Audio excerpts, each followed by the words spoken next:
ang balita ko, may warrant daw ako pag... Hindi, totoo. Yung sa ICC or something. Matagal na akong hinahabol ng mga putang ina.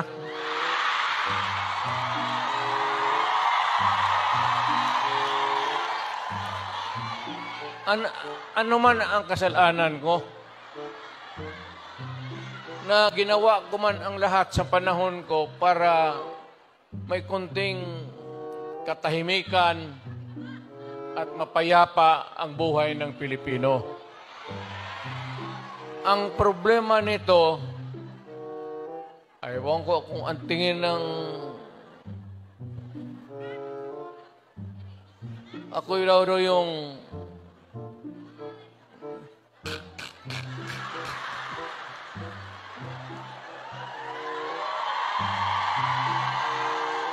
O ganito na lang.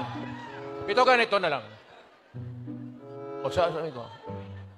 Assuming na totoo. Totoo talaga yung naririnig ninyo.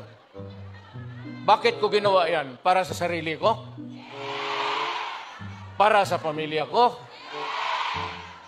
Para sa inyo at ang inyong mga anak sa ating bayan. Kaya ako man...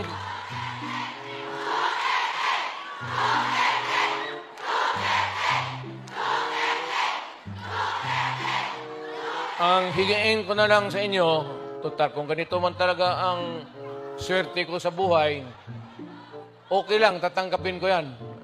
Wala tayong magawa hulihin tayo kung ikulong tayo. Kaya lang,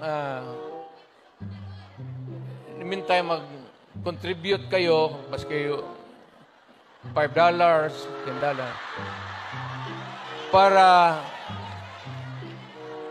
Paglabas ko sa presuhan, pagawaan niyo akong monumento katabi ni Rizal. Si Rizal may hawak na libro Akin.